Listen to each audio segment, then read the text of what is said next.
Okay, so introductions. You're gonna get a whole lot of emails from me. You may just want to make a folder and just stick all the ones that come, just a Japan folder, and just keep sticking emails in there because you're gonna get a lot from me. So I've been working with the Japan program both on the inbound side. So I work with our inbound exchange students, our short-term programs, and I've been doing that since 2015. I've also been to Japan on site a couple times to visit the program. I used to even run summer camps for their girls' high school. So we know folks at BGU, so we can reach out if issues come up and support you there. I also manage the spring Greece and Ireland and the nuclear Japan and other things. In terms of my own personal experience, I lived in South Korea for 10 years. And so I'm fairly familiar with that area of the world. Korea and Japan are very different, but also somewhat similar. And Canada and Minnesota, like Canada and US. There's a lot of things. If you can manage one place, you can at least functionally manage a lot in the other space as well, in terms of expectations and how things kind of operate. In fact, my oldest daughter was born in Korea. No, wait. I also have our 3-year-old, and my husband teaches EL. These are all signs I really enjoy from all places I've been. This one's probably my favorite, but closed on Tuesdays unless open.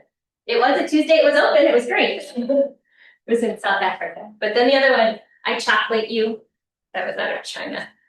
So I used to collect t-shirts and signs and stationery with interesting English. It was good fun. What does that chocolate you mean? It was an advertisement. Oh, I mean, this was a long time ago. 2006, maybe. And this was LG advertising a phone in Japan. I mean, in China. So okay. I think they thought love. Oh, chocolate sweet, I guess. Yes, something like that. Yeah. Okay. Even featured us from our conference. Oh yeah, okay. Okay, Deborah, do you want to Sure. take the show for a little bit? And the next slide, right? Am I the next slide? Yes. Okay. Slide. We got going there. There was a delay. There it is. Okay.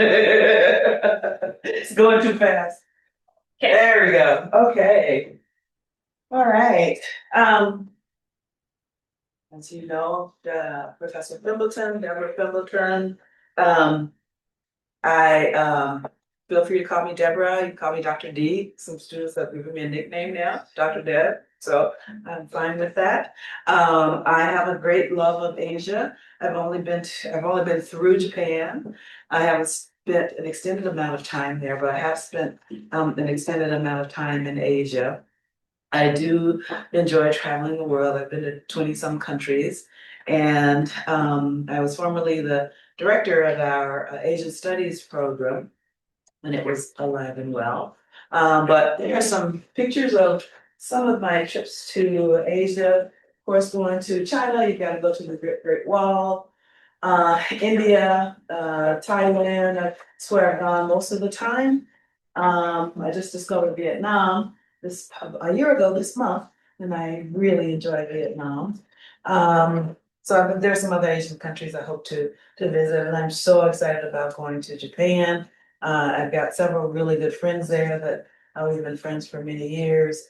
One that teaches right in Tokyo, so I'm looking forward to that. Another good friend who lives in Kyoto, and another friend who lives a couple of hours away from Tokyo, but I'm not sure what city. She lives there, so I'm looking forward to joining them and having you meet them as well.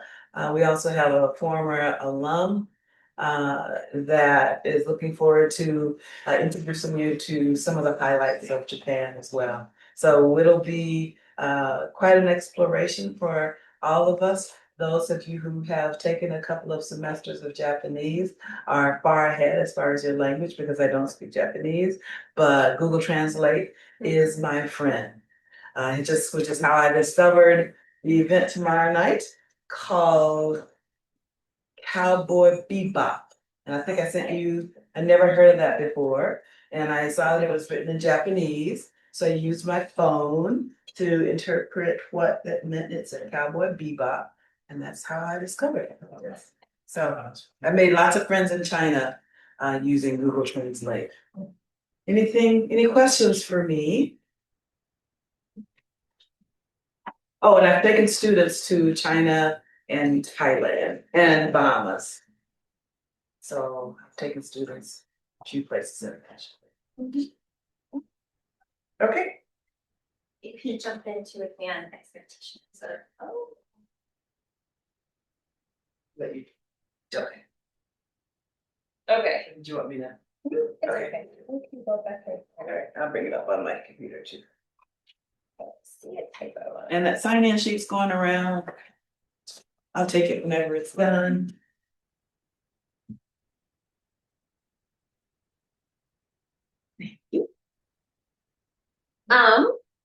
So just in general things, you're pretty lucky going to Japan. If you lose your passport, you probably just need to go to the local police station and it will be there. This is unusual. But there are certainly areas still in Tokyo, different kinds of neighborhoods where you might be wiser to be thinking about what you're carrying, so what you're doing, just like any big city. But this is Japan is generally a pretty safe place to be. Still, you are unfamiliar. Anyone lived in Japan before? Anyone visited Japan before? Okay, so you are by and large generally unfamiliar with the customs, sort of body language, expectations, those kinds of things. So from an overall perspective, whether you're watching for traffic, right? Because they drive on the left side, on the right side. So when you look for traffic coming your way and it comes the other way, if you cross the street, these are all things just to be aware that you're being attentive to your surroundings, watch the other people, sort of do as you see kinds of expectations. Try to be mindful. There are different kinds of things that might surprise you. Minnesota is very kind, and there's a lot of similarities culturally below the surface that feel very similar. If you've gotten used to being in Minnesota with sort of that hesitancy to have conflict and talk indirectly about problems, but really care about hospitality and be very generous, sort of ways, like when you go to somebody's house, if they say, oh, I'm a little thirsty, like they might make you coffee or something in Minnesota, right? That kind of thing. If you say something in Japan, I love that, you might get it as a gift. So you just need to develop a little bit of awareness that they're just going to operate a little different. And sort of similar, though, has a similar feeling to me these days, having visited and worked a lot with our Japanese partner to Minnesota. Every now and then they'll say something and it's not very direct, and I'm like, okay, I know this game. Raised here. I know how to be indirect. We can do this. So those kinds of things to become aware of. Common sense. You can ask your friends. You're going to make a lot of BTU friends. Just like, hey, can you help me understand that? I need a little bit more information. Or what would be the expectation? What would I do here? Now there's a typo on the next screen, and I apologize, you are not Salzburg, but we try to use similar kinds of expectations across our programs. So we have templates that we work through. I apologize for that. You know, think about being curious, attendance and participation. There are attendance grades and expectations at BTU that if you miss too many classes, you will fail the class, and they can't intercede on that. That is how that works there. So different kinds of expectations. So just being mindful when you go through the orientation that we also have to be mindful of those schools, that school's expectations and goals, because we are guests there. respecting each other.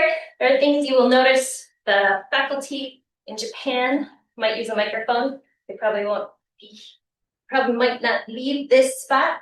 You're never going to see Japanese faculty sit on a desk. So there's just a level of formality and things that are a little bit different. If you do happen to curiosity, openness, all of those things are amazing and important. If you are traveling and you are going to be staying away from the housing, like let's say you go on a weekend excursion, like your independent travel, there is a form that we ask you to fill out and just let, I'll call you Dr. D, how about that? Let Dr. D know that you aren't going to be staying in the dorm. That's just a safety thing. It's not a monitoring you thing. It's if you don't turn up on Tuesday, you don't have class on Monday. If you don't turn up on Tuesday, we need to know that we're worried and where we might start looking. Right? It's also, if something should happen, you lose a phone or something and parents are trying to reach you, they might reach me and I'd be like, I think they're in Tokyo. They might not be. So just help us out and let us know. Also every now and then, like the trains will go down and then we want to be able to reach out to you and find out, do you need help? Okay. Be prepared to be silly. If you're Japanese, especially if you're Japanese is not fluent, you are probably at times going to have to say or mime or do kind of silly things to make yourself understood. And that's okay. Like I've totally gone in Korea. I had a cavity fall out. I needed it replaced. I went to the dentist and I was like, I want this back in my mouth. And we worked together. They had a reasonable expectation why I was at a dentist, but you can't put the old one back. I'm like, I know. It's okay. I just need to communicate clearly that this was the problem. Alcohol abroad is not, try the experiences. That's not the problem. But behaviors that come out of it, and sometimes the knock-on effects are what we are most concerned about. Those choices that are made because of alcohol, the fact that you missed excursions or something else that has a deleterious effect also costs money. So if you are considering your budget as you travel, consider how you're going to incorporate those experiences. Sake, lots of things are part of the culture and experiencing the culture, that's not a problem. You do have to be 20 to drink in Japan. They have a higher age, not quite 21, but 20. Okay, drugs in Japan are a really big deal. I'm going to be telling you to not even bring CBD beauty products or anything like that. No CBD infused lotions or shampoos or anything like that, and certainly no CBD or THC or anything like that. You will visit jail or be deported. There's no, I didn't know, I'm an American, like there's none of that. It'll be a real problem. So act with responsibility and understand that those consequences are not things that St. John's can change. They are applied sort of to everyone in that country. So we have to live under those rules. Work together, you're a team. You can have your own adventures, but also look out for each other, help each other.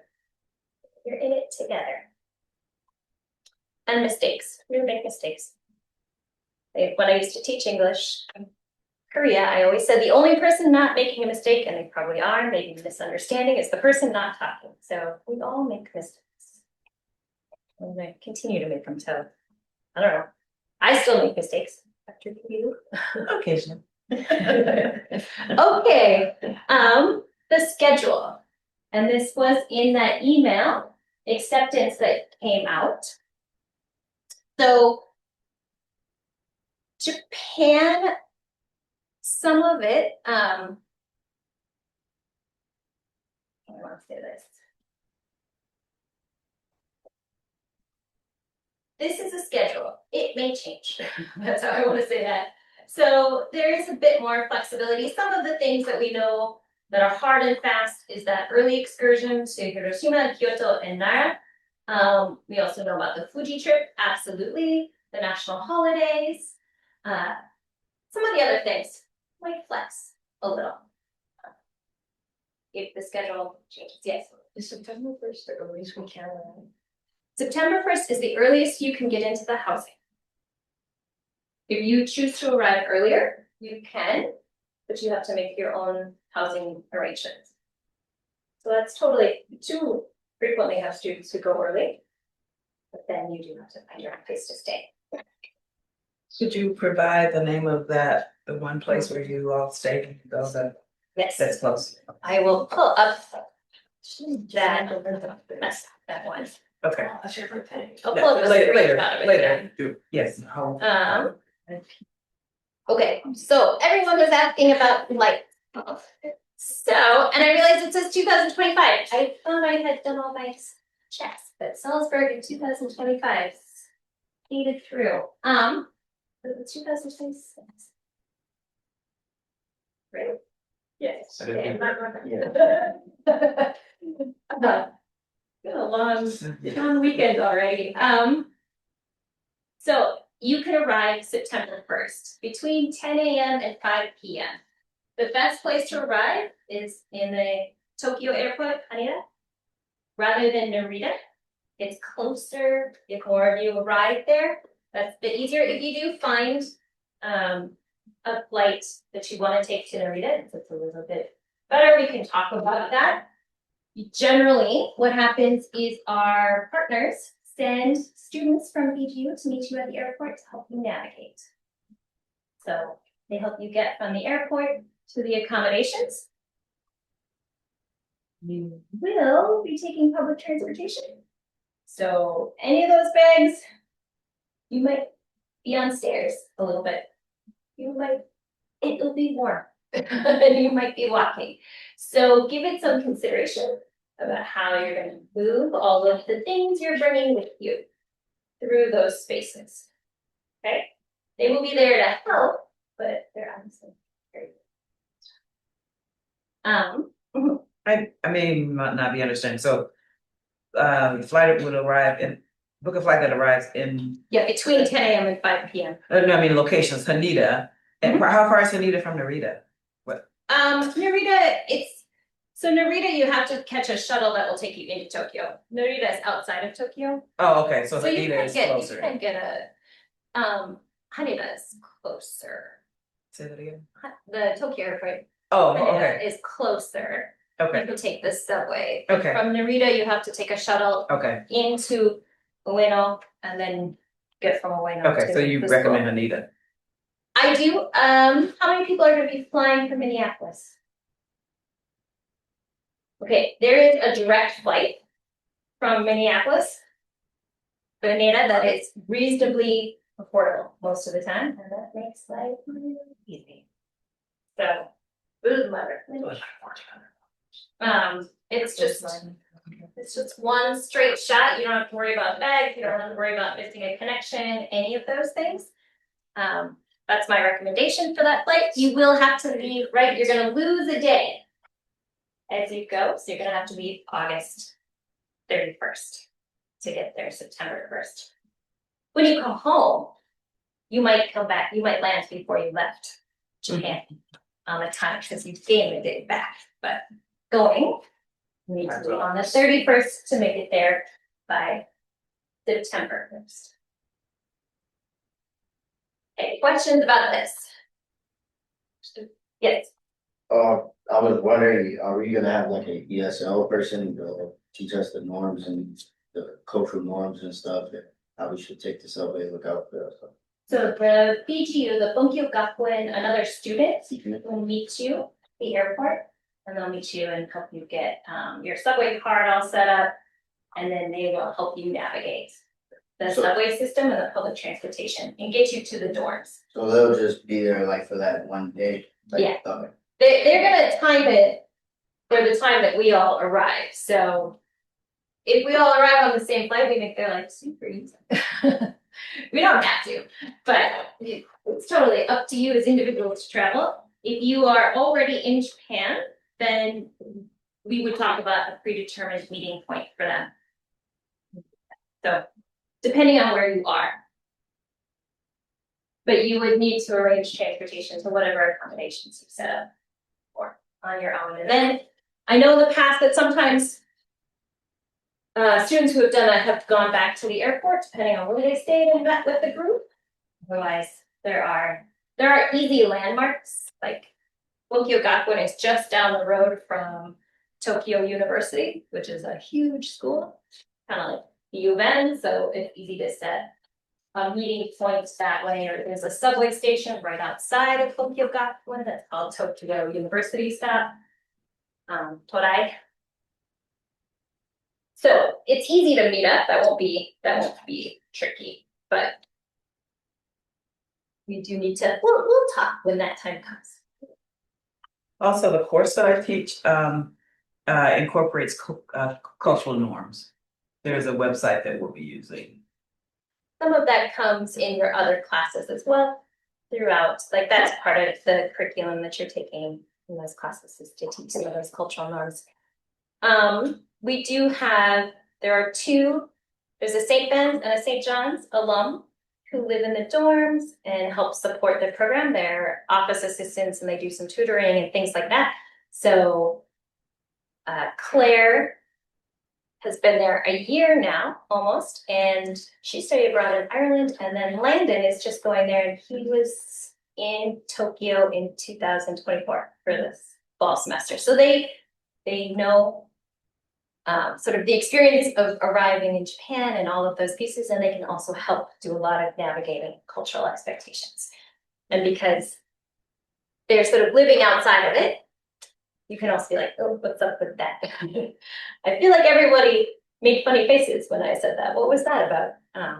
They would help interpret some of that. I mean, my recommendation is that Delta flight that goes direct from Minneapolis to Haneda. But if you go other ways, we just generally recommend that you don't like necessarily use Student Universe or Travelocity or Kayak or things like that, because if you do have to change your flight or something goes amiss, it's very hard to get through to those people to then make the change. Like it's just a longer chain, it makes it a little bit harder. So you're recommending booking direct with the airline? Yeah. I also want to point out December 20th is the day that you have to leave the dorms. Your last day of classes can be December 18th. That's a Friday. Saturday is packing and cleaning. And December 20th is the day that you must be out of the accommodations. Okay. Then you can start looking at flights soon, if you like. So this is the new course fee. It's all set. So that course fee up at the top, the $5,825, is the thing that's going to go on your student account, right? Your normal tuition, all of your financial aid, your scholarships, your grants, all of that is staying, as expected for a semester on campus. But the additional piece is that course fee, which includes your housing and all the excursions built into the program and your tuition at the GU. As you're planning out your budget, so this one, will hit July, it'll be due in August. Prior to leaving, the expenses that you're going to incur are the application fee, which you've already paid, your airfare. Recently, they've been kind of low. The flights, I've seen them at like 1,200. They've been pretty affordable. I wonder if you can see historically where they've been. If they seem like 1,200, right in that range, I might buy it now. Because I don't know what's going to happen with fuel costs, with the stuff that's going on in Iran. Okay, so global fuel disruption is a real thing. I might lock in my fuel costs now. You can game it out and see if it'll get cheaper, but fuel rarely does. So This might be a real thing that I would move on this sooner rather than later if you can. Okay? Passports, if you already have those, then you don't have to worry about those. On-site, things that you're gonna have to be looking at is maybe buying notebooks or things like that. Most everything is gonna come to you through Teams. That is the platform that they use. They use it like we use Canvas, but they use Teams. And so you'll get set up with a Teams account. That's the major way that you will message faculty. You'll message their CGE. They call it GSI, Global Studies Institute, Center for Global Education. We're like the same, we're compatriots, but they will do a lot of your programming. There will be a lot of your support, and they will work with you through Teams. You will also, do you think you want to do Line or WhatsApp for your communication? What do they use more over there? Well, they use Line. Oh, yes, you can use Line. Okay. Use Line. I use both. Okay. Just a standard texting service. Huh? Never mind. Line is the communication that they will most commonly use. Yes. Is the Japanese language class on the class that requires a textbook? Yes, if you could bring your Genki.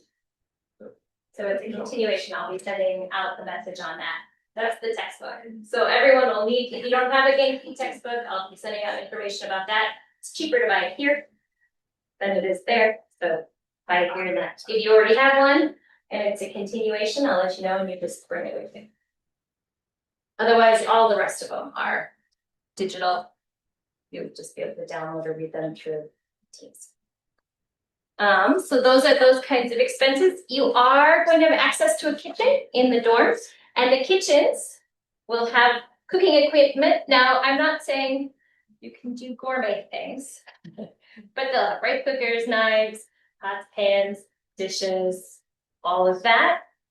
If we're gonna get complicated, then if you have a special tool that you love, maybe bring it from home. Maybe not a mandolin or something really sharp. I think that might get you in trouble coming through customs. But if you have a special tool, bring that. Also, spices. If you have much loved spices, sometimes for hot sauce, good jar of hot sauce. And it's famous for its more subtle flavors. So sometimes people miss and long for that is the feedback that I have got. You are going to be required to have a cell phone. You can do that multiple different ways. You could attach an international plan to your current plan, if that works, if that's cost effective. You could buy an eSIM and install it. You can get a SIM card when you get there. But you need to know that your phone is unlocked, which means you can flip out the SIM, not just the screen unlocked, right? But available for a SIM change. If you don't know, call your provider and find out. Usually you have to own your phone outright and not have it on a plan in order to do that. I mean, you could also buy a cheap phone. I mean, Dubois said they ended up getting one incredibly cheap when he signed up for a plan. You do have to cancel the plan before you leave. Otherwise, they continue to expect money from you. Like, these aren't, it's not a pay as you go. So you just have to be mindful of that. And that could potentially have repercussions if you were intending to go back to Japan, that you had an outstanding bill waiting for you there. But there's a number of different ways. If you want to talk about your individual circumstances, I'm happy to talk through that. I have done an eSIM. Does everyone know what Line is? Okay, so Line, anyone, do y'all use WhatsApp? Okay, so Line is like WhatsApp, but it's the preferred method in Japan. It's what all of your friends at BGU are going to use for communicating and chatting, and you can do calling that way. If you also set up WhatsApp with your family and friends, you can do voice calls and FaceTime calls on Wi-Fi or on data. The cell phone you have to have doesn't necessarily need to have calling, but it does need to have data so that you can do internet calling on like WhatsApp, things like that.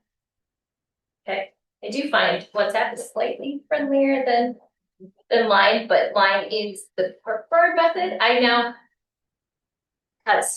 cause I have, with our partners, I have both WhatsApp and line messages. So they reach me all the ways. Oh, and they reach me on Facebook too.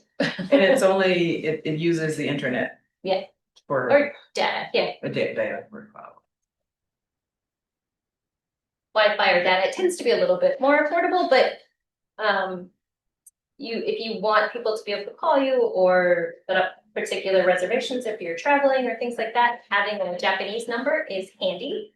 You can set that up when you get there. There's going to be days in the schedule that are set aside where the GSI office is going to help you get a cell phone set, like a SIM card. So they're going to go with you to the store and help you get that arranged. Will we all go together as a group? Yeah. Oh, wonderful. Yeah. The day after you arrive, you're going to have to head to City Hall because you have to become a resident. So you have to register, and then the residency just means you're staying longer than a tourist stays, right? You're on the student visa. You'll be a resident. What this also opens up to us is gives us access to Japanese health insurance.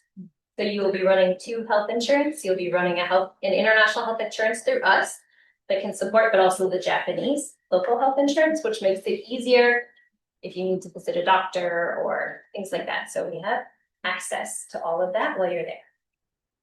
You're probably going to work with our partners in the GSI office to find a doctor you can speak with, because not everybody maybe will be as fluent in English, but they would help you find the right services.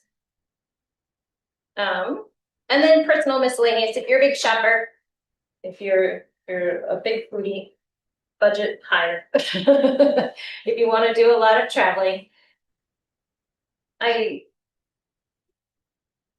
it's perennially a thing that about 2.5 months in, people start to get real worried about where the bank account sits. So take some time to start thinking about what kind of budget.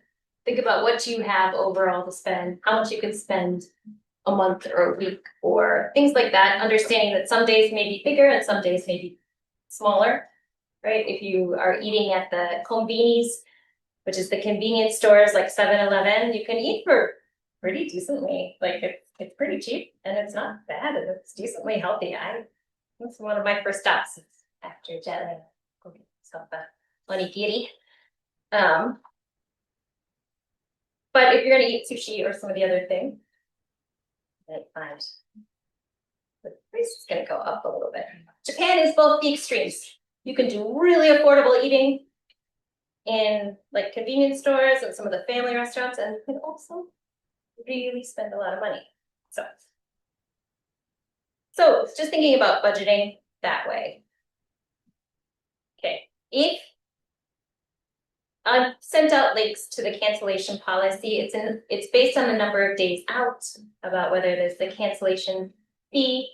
Really what becomes the problem is if there are any non-refundable fees. So if anything changes in your life, communicate it sooner rather than later, because then we can help mitigate any of the costs that would come from a change, right?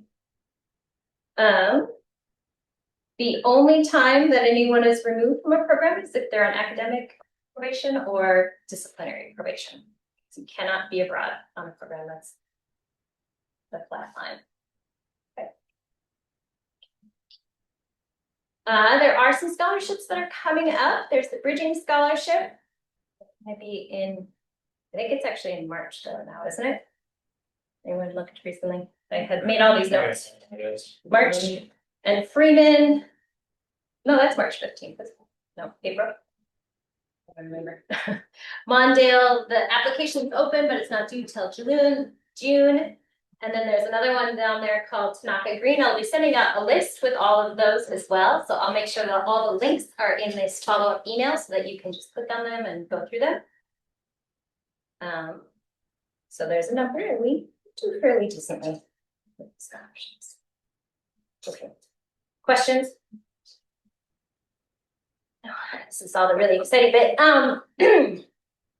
You get to choose what Japanese level you take, but not really, because you just take the Japanese level that you're at. And then you take all the rest of the classes. So the classes are kind of interesting in the sense that they are broken down into sort of mini classes. And then we, for the purposes of achieving a 4-credit class through CSBSJU, they kind of get combined together. So you'll take a class on religions, you'll take a class on business, you're going to take a class on literature and art, like the performing arts. You will take a class called Cool Japan that is about anime and manga. You will also take Japanese society and international Japan, which is how they deal with international communities there. Japanese society is, I got to visit that class and they had to make a J-pop video, like a boy band video. They had to do a dance, and it was very fun to watch. So there are lots of different kinds of things. So you're going to have a lot of different faculty. So it's going to feel potentially a little bit more like high school because you're just going to have more classes, but less homework in some ways. Okay. So the timeline of it. So on-campus housing, right? You're not going to participate in this fall. If you can, if you know somebody who is going abroad in the spring, easiest way to make this transition happen is to find out who wants to be abroad in the spring and arrange a swap. And that way you can sort of think about roommates and friends, think about your friend groups. You can communicate. Housing tries to help, but they don't have a form. So you will get emails in the fall about signing up for spring. But there's not a form now to sign up for what you want for next spring. So This isn't anything I need to send reminders about. no, You all are familiar with that process and everything. Okay, good. you will get emails in the fall. We'll remind you to Good. from our office. So don't. Great. You all got an email for this? Yeah. For the canvas. Okay, great. Some policies that are for everyone that sometimes get a little confused is we have a policy against any motor vehicle usage by any student on a study abroad program, which includes electric bikes and scooters.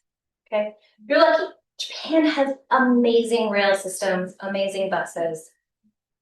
If you really need it, Uber still works. You can absolutely get an Uber, you can take a taxi. They are spendy. So subways are good. I mean, gas is pretty expensive. Japan is much more expensive on taxis. It's not Thailand. Yes. I just wondered why. Just curious. It's standard policy across a lot of study abroad. We're gonna drive on the other side of the road. There's all sorts of signs that you can't read, all kinds of things that put students at greater risks in a space that they are unfamiliar with, that feel unnecessary. From the people that then have to navigate what happens if something happens. So this is to keep everyone safe. Potentially flagrant violations. Well, violations of this can result in removal from a program. So just FYI. You're gonna get lots of stuff for forms. Oh, health form. Please be quite disclosing about any medication you take. There is a form. We have to get approvals for some medications to be brought into the country if you're bringing in more than 30 days quantity, which you would be. Medications like Adderall are illegal, and so we need to find an alternative if that is something that you're taking. Like illegal, like jail time illegal. So we just need to communicate and find an alternative. Really. So Japan has a lower threshold for, they just have different policies. Lots of countries also have these policies. Japan just enforces them.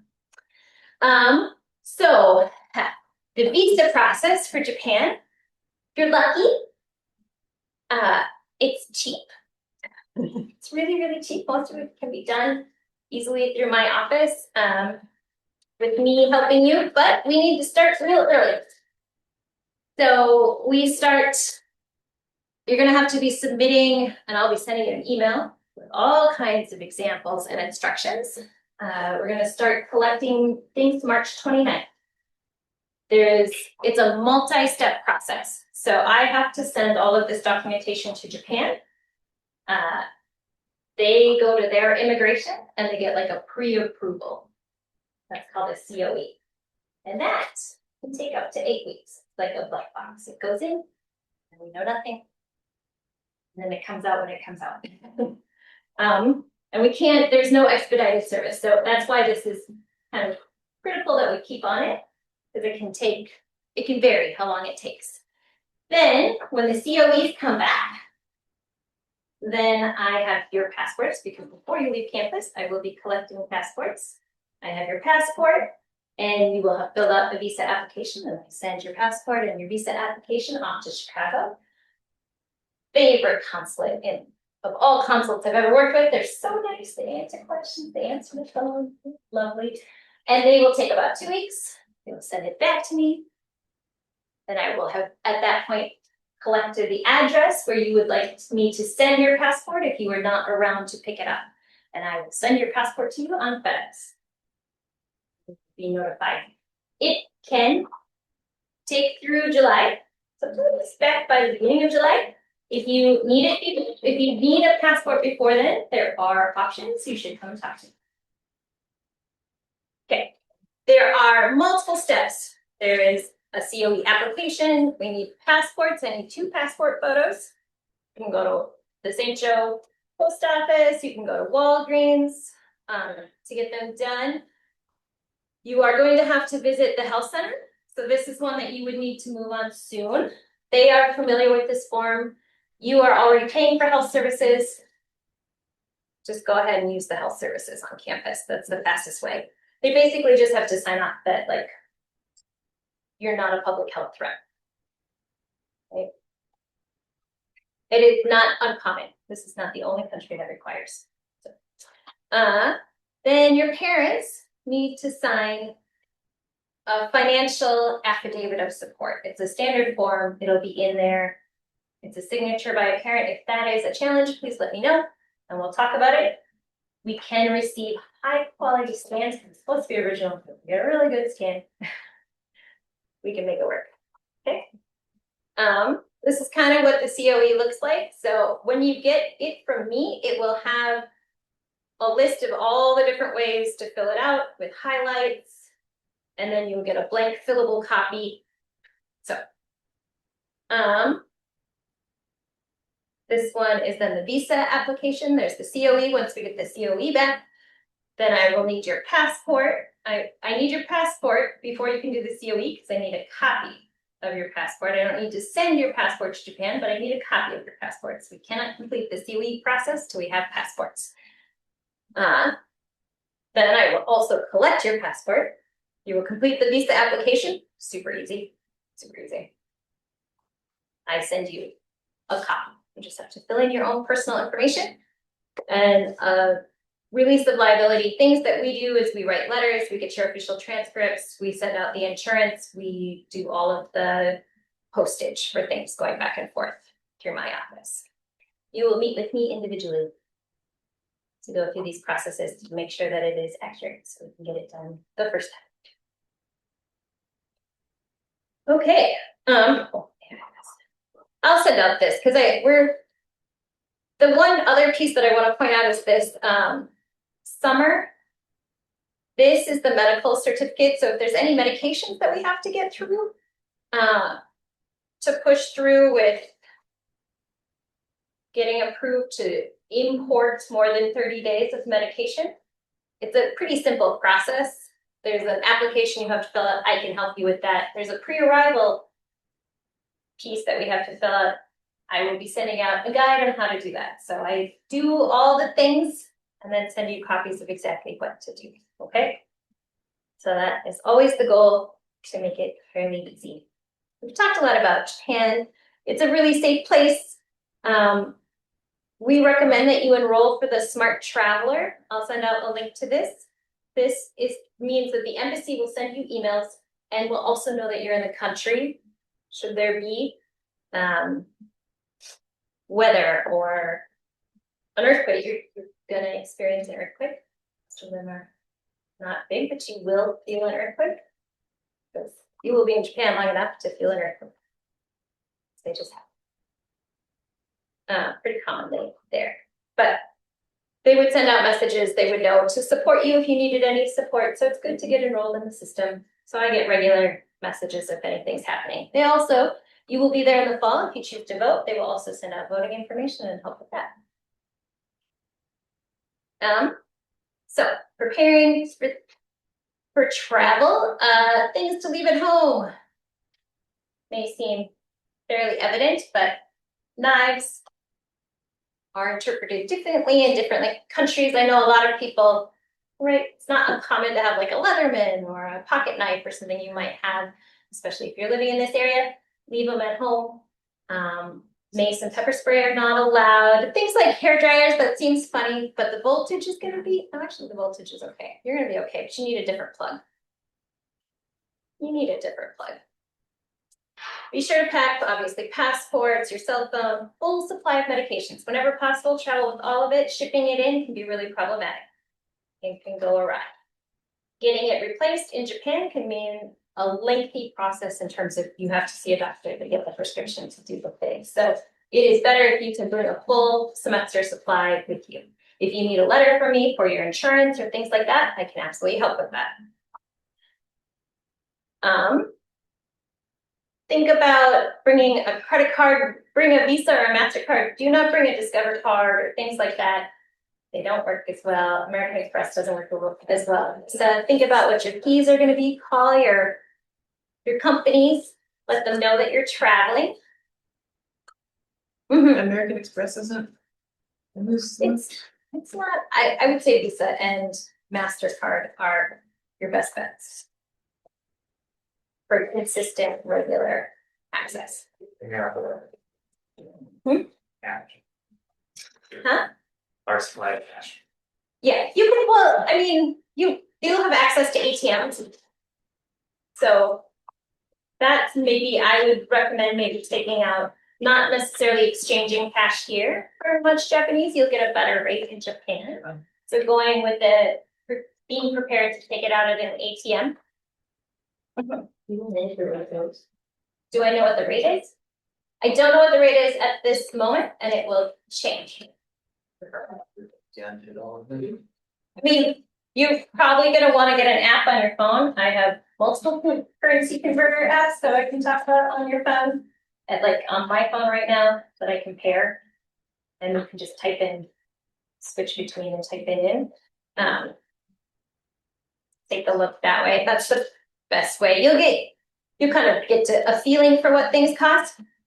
It has been in the past few years, it has been really affordable. But be careful, just because it's affordable doesn't mean if you buy a lot, it doesn't still cost a lot.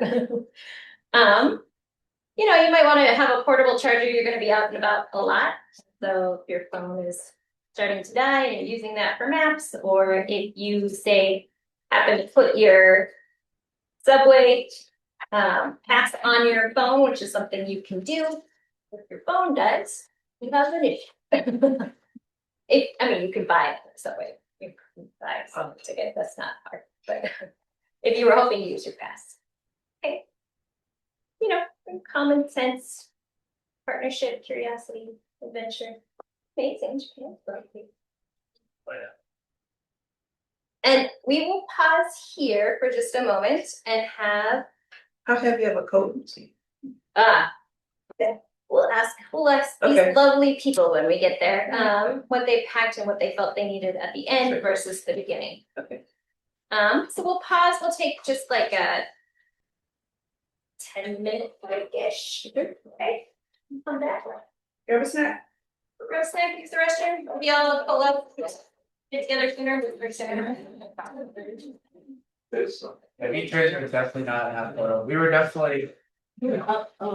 Yeah, we were out and about. I don't think we were late or something. Okay. But at least I wasn't. I'm in the dark. This smells so good. Yeah, you're here. Yeah, that's great.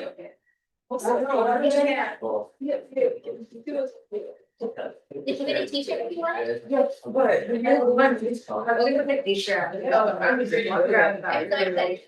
I still do it. I'm excited for the next year, but I might You might take it back to me. So, did you hear about the big change? Right.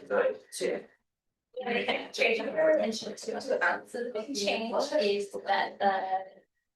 No, the problem is, why women have to give email.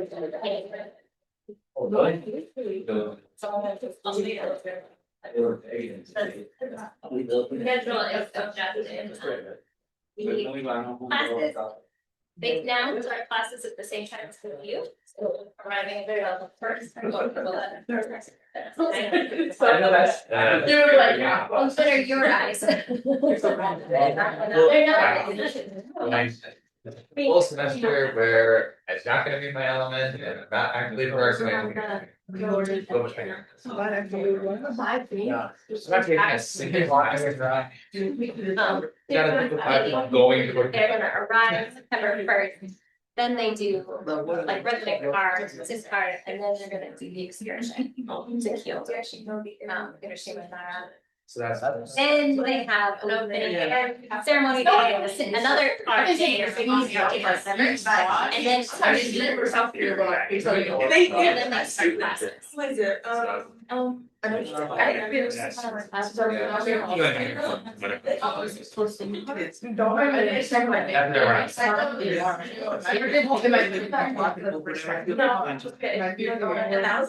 think I'll. I love you guys.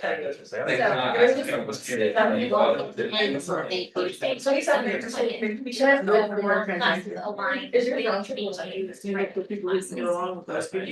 Yeah, classes will be. Look at classes. I didn't use all along. Hey, now, hey. Houston. Yeah, I know. I felt like I was at class like double the time that I usually. For some reason, it just. You were, I mean, you were able. I find a lot of it longer, yeah, but I don't know, it's not really. Yeah. Yeah, I got But this. credit hour, technically. This I mean, I was looking for it to be quite funny. I mean, not, I never been to that. You like, you don't like it, no, you just like, okay.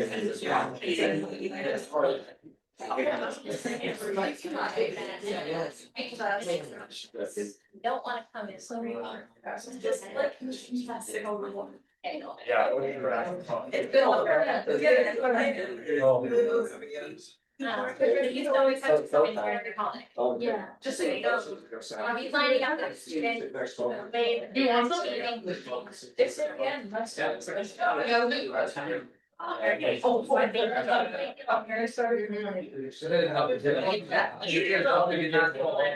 No, we're probably on. The last two class is March. So, like it's a Friday. Get out of the Monday. Stay on set. Cleaning and all that. But if you really needed to get home, it's also close to. What's this day? Weather, like the whole thing, so.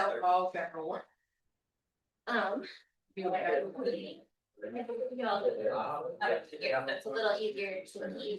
I also have markers. It's like a whole if you wanna make notes of anything like Yeah, this is my.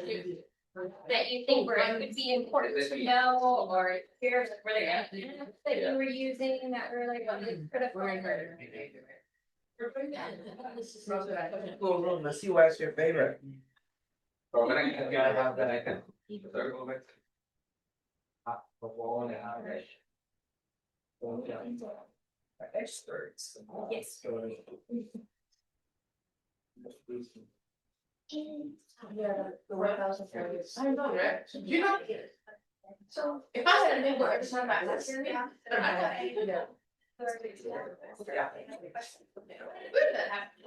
Mind you, I figured the go wise, unless we go that way, so. And maybe let the street. I really said that, this was, I've got a whole lot of academic things that are kind of wild and. Yeah, the over kind of. Download a lot of plans. The grandma people. Did it.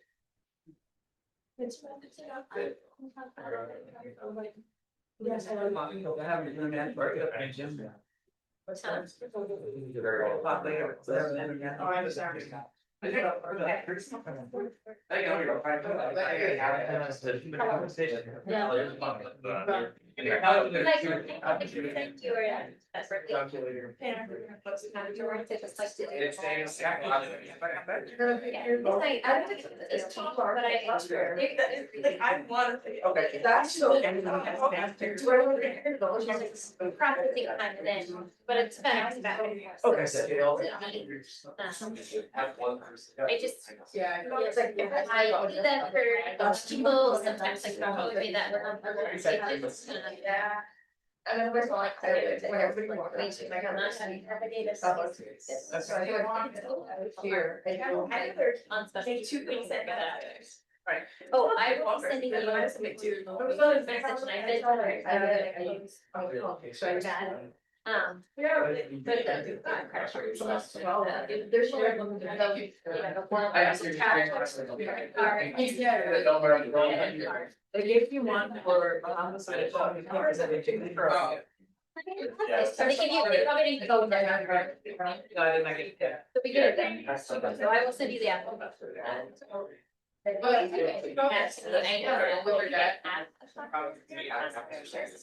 You're fine. Oh, yeah. They're all here. I just got it. December. Because it has, it requires it.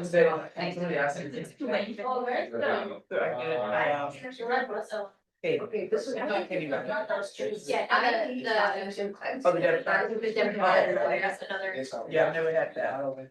yeah, that's only on the semester Just like the whole. program, so we do Okay. the debit cards, so. So I will send that, and then we will get that processing. And then. When are you? Try to be there a week before the students. No more than that. Okay. As well. Because of the way that they are our bank, do like a cash advance. We have one week, a little while to have. I will fill, you know, you guys, I feel gosh, you just need to get on the. We are. Higher than you have. Right, with Katie, that's why. It's one of those particular particularities like this. Terms of it's a little tighter than some of us. Same scenario. Cash advance. Yeah, she got a shoe. Sounds good. Yeah. Oh. Yeah. All right, I think everybody's back. Should we start? I would spend money on nice type shoes. Yep, okay. Okay. Now we're gonna the fun part. My stuff is really important, don't forget it, but it's not very interesting. I admit it. So we'll move on to the things that you might be most interested in, the lived experience. So if y'all would introduce yourselves and your major, that would be great. Yeah, I'll go first. I'm Trajan. I'm a current junior. I'm an economics major. I've also studied Japanese a little bit. That's a global language minor. Yeah. I'm Connor. I'm a junior as well. And I'm a biochemistry major. I love treating Ashley. Hi, I'm Ashley. I'm an art major and like Trajan, I also took some Japanese class, but I tend to just learn it now for fun. You all at that the second excursion you go on, the Fuji one. You don't get to climb Fuji, it's a real mountain. But you get good views of it. It's also gonna be really hot, so you may not want it. Okay, you're gonna be in Tokyo. What's Tokyo like versus, you know, the grand metropolis of St. Joseph, Minnesota. I can start. It's a very walkable city. Everything is like at a walking distance, as you can probably tell by the distance to the dorm and to the campus and all the other restaurants. It's very lively. I really suggest you go out and explore in your free time. You can see a lot of very cool, interesting things. Expect a lot of walking. Yes, It's a plus. the transportation system there, the metro, everything is so great, so it's easy to get around quick. Via the subway, but also, yeah, like Ashley and Connor mentioned, it's so walkable. And that's, I think, a part that we've all enjoyed is just like walking around. So you can like explore that way, so. Yeah, expect a lot of walking, and also to compare it to kind of other big cities in the world, I'd say Tokyo feels so like. Insanely safe and clean for as big of a city as it is at 37 million people, so. Maybe in New York, it like. Compared to like New York and Tokyo, you see like little kids and women walking around late at night or coming home from school. That's like rare to see in other really big cities. So I think you all should be pretty comfortable like transitioning to a city of that scale, I would say.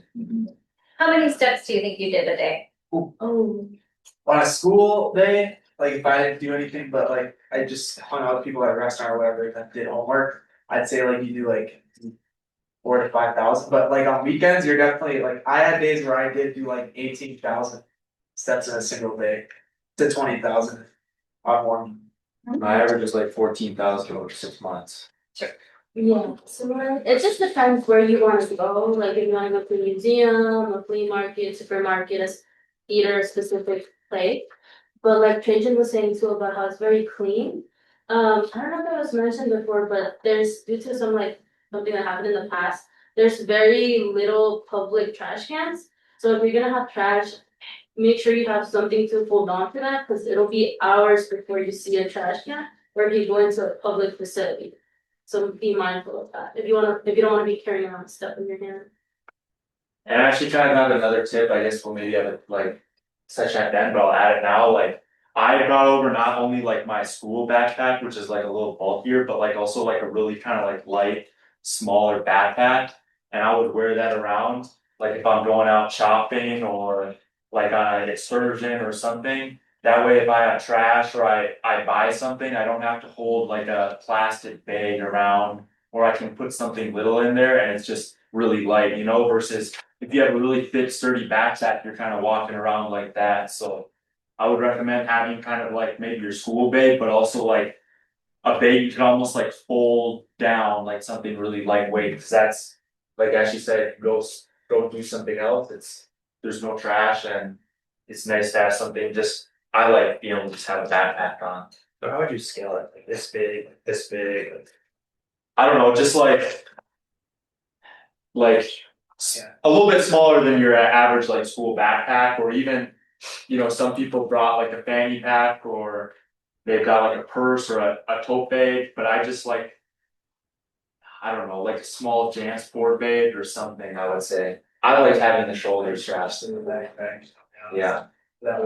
I use like a tote bag, but if you don't want to be carrying a lot of stuff over there, you can always buy it over there, like at Donkey or other places nearby. It's very cheap and affordable. And if you want to have like a little souvenir. What's donkey? Oh. I, it'll become ubiquitous and part of your vocabulary, convenient, but what's donkey? Don Quixote is like a, I don't wanna say Buy it all. but it's like a discount multi-floor type store that has major parts in each district of Tokyo. And like you just go there and it's just like chaotic, like everything is condensed into the smallest space as possible. But like you can pretty much find most things in Yeah, Japan. buy it all store. You can buy pillows there, you can Yeah. buy food, Yeah. you can buy toothpaste. Candy, stationery, clothes, Halloween outfits, makeup, Sounds like a Walmart. it kind of is, but it has way more. Yeah, it's kinda like very much- Walmart. Yeah. I would say. I will say for like food groceries though, like where you guys will be stationed at, there is like a pretty nice like family grocery mart Mm-hmm. right Yeah. next to you guys that's pretty cheap compared to most places actually. Yeah, it's called My Basket, or Yeah, people but will show you around there, but there's grocery.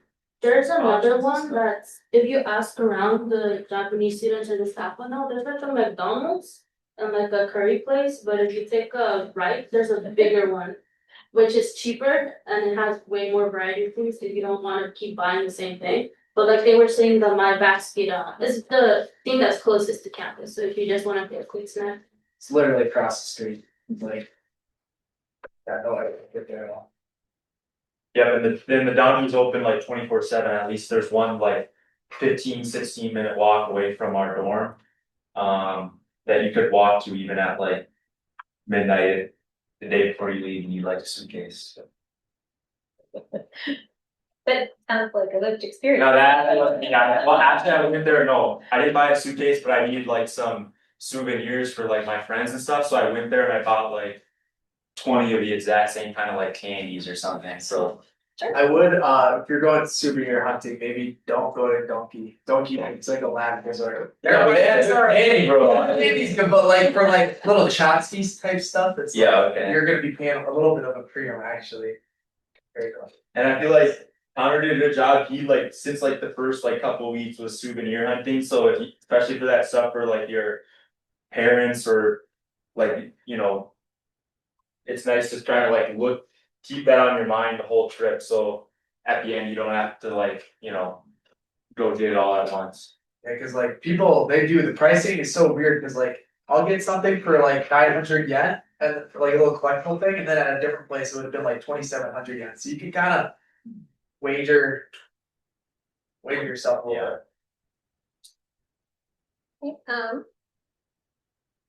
What about classes? We can always we can move back to Doki and like more sure. trips. Sorry to get us out there. Okay, So, these are all important. You will learn, you will visit Doki a lot. okay, well. Probably I wanna say your most intensive class will be your Japanese language class. And if you haven't taken any Japanese, like, don't worry, I didn't have any Japanese experience before I went there. And by the time they get you out of there, you'll know the alphabet, you'll know like your basics of conversation. Like they do a pretty good job, all the profs are very nice.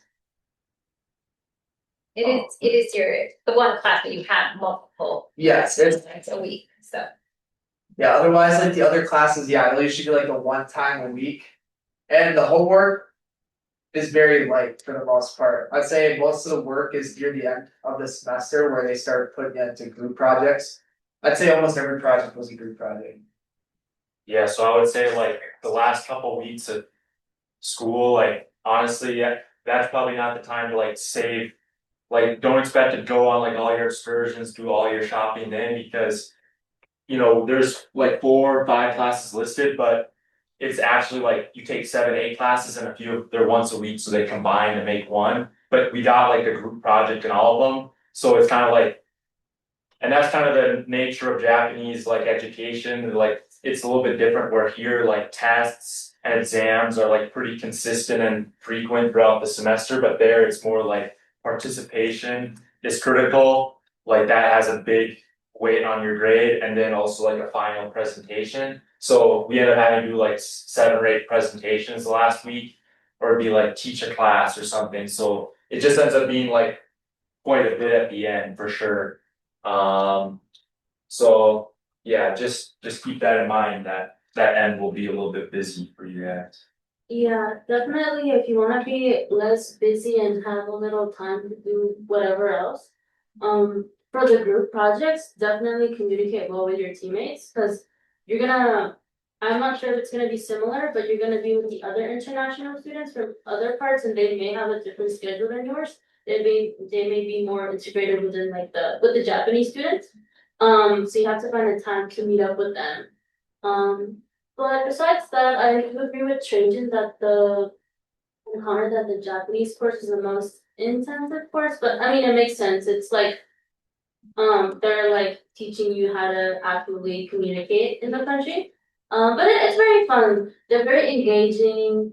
A lot of dialogue skits, if you guys have that already. But it's pretty fun. Nobody's gonna make fun of you. It's chill. But yeah, it's really engaging. And along with like the Japanese, I really suggest talking to the Japanese students. Like some of them are really happy to help you out with it if you're like lost and confused. And I feel like sometimes talking to a peer or a friend makes it more fun to complete the homework assignment, especially if you're taking it for the first time. Some people, not me, but some people thought it was a little intimidating. Makes sense learning a new language, but with like communication and like communities makes it pretty fun. And where's the best place to go to make friends so that you have people who can help you with like Japanese or things? Yes, to make friends, go to the GSI third floor building. Yeah, that's basically where. Sorry, I was. Sorry. That's basically where most of the Japanese students that are trying to talk with you or learn about other languages, cultures, or the US will be at. They'll just hang around there. Some of our friends, Trajan and Connor, were always there with them. I would sometimes pop up. But yeah, they have other languages too. Like you can practice. They have French. Oh, they have, They have yeah. French. They have Spanish. They have English. They have Korean. They have Chinese. And then you can do like a lab partner, like you can practice, I don't know, Spanish or Korean. I did Korean with the last TA once, it was fun. But I mean, just talk with the students and it'll be just practice your Japanese with them. They'll practice their English too. Sometimes they'll only speak in English, but you can just do like this weird Japanese English thing if that helps. Yeah. Expect also for some of the courses to do field trips to locations around Tokyo. Yeah, and then also with the classes, it's a little bit set up differently. Like here, we're used to kind of like being able to like know our schedule like for the whole semester and everything's like really set up and organized. But over there, it's kind of like they would give us our schedule like a week in advance because we're on kind of a different schedule than the vast majority of their students and stuff. So I think they would kind of switch our classes around a little bit. Most of the time, it was the same. So just be aware that like you might have like to change your class schedule each week and whatnot. And also I think there's like, you're in class longer over there, but I think part of that is that they expect that you do maybe less outside of class and homework. So it's more like, yeah, just be there for it, kind of like attendance is important, I guess. Yeah, you'll enjoy all the profs, they're all great. Yeah, I would say I really enjoyed the classes, or they were a little long, but I think even as like an economics major and like a lot of you are various different majors, maybe you think like, oh, how is this gonna like, relate to my education or my studies? But I'd say I'd say a lot that we all learned that is like really interesting and valuable. And so yeah, I thought it was really cool to get like kind of a full view of Japanese culture through all those courses. I think it's really valuable. So I would look forward to your classes there. Yeah, they do run a little bit longer. At times, it feels maybe a little bit more like high school in the sense that you just have a lot more classes, but maybe, rather than so much free time, like a class meeting fewer times, but that much more outside of class learning time. So that's sometimes the comparison that I've heard. So just be prepared for that. You won't have homework every time. So No, yeah, good. Thanks, guys. These are other sites around campus. Like this is that third floor where you go to hang out with people and do the language. These are all from my site visit. It was Halloween. What was the theme for the Halloween party this past year? They have a theme. People just dress up as things. Did the GSI staff all do the same? They always Oh, have- it was Studio Ghibli. Okay. Yeah, because Kanako-san was this character called Haku. Yeah. He's a staff member, and then our faculty advisor was that was different. Our RA was like the suit spray from which movie? Do you know what I'm talking about? Right? It's from Japanese. Yeah. But it was for that party, it wasn't themed and maybe different. People just dressed up as whatever they wanted. Yeah. But either way, it was really fun time. It was very engaging. Oh, the students all do whatever they want, but the GSI staff has a theme every year. I New Year's think it their was surprise, Steve. so That's- that- Steve will see. They get very into it. Okay, this is also an important spot on campus. Yeah. That's the Kodai station. So actually, Bunkyo Daikuin is right next to Tokyo University. It's pretty much like the Harvard of Japan. It's like the #1 ranked university, and so it's a famous site. And so the station that stretches along that is called Kodai Mai, which means like before Kodai, Tokyo University, and it's on a central line of the Tokyo Metro.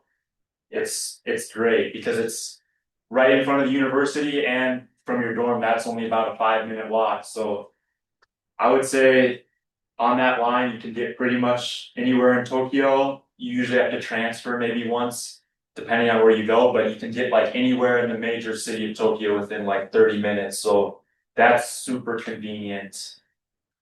Don't take that for granted, 'cause that's pretty nice. I Yeah, think that, how what close was it it, is. 10-12 was where we were at, right? That was our actual, yeah, that station connects pretty much everywhere. Yep. If anybody, I guess I'll just bring this up. If anybody goes to church, like there's like just two, I think it's 2 or 3 train stops down from N12, just from there. Don't need to transfer anything. You're at the biggest church or one of the biggest churches in Tokyo for Catholic Church. And they have English math. They have English, yep, Saturday or Sunday mass, so you could go even if we got like an excursion on Sunday or something. Still get it mass time. Yeah, and this is literally the building that you're in all the time for class. What's this? Oh, that's Yeah, that's the cafeteria. that's where the goated 300 yen to 400 yen meals are. Yeah, me and Connor like those a lot. You pretty much, so in Japan, like the lunchrooms, it's kind of the same as like maybe a high school would be in Japan, but they have like these little, and some restaurants, they have like this little ticket kind of box, like, and you select what you want to eat, and then you pay via your like digital payment or your just coins or cash, and then you get a little ticket and you bring it to a counter.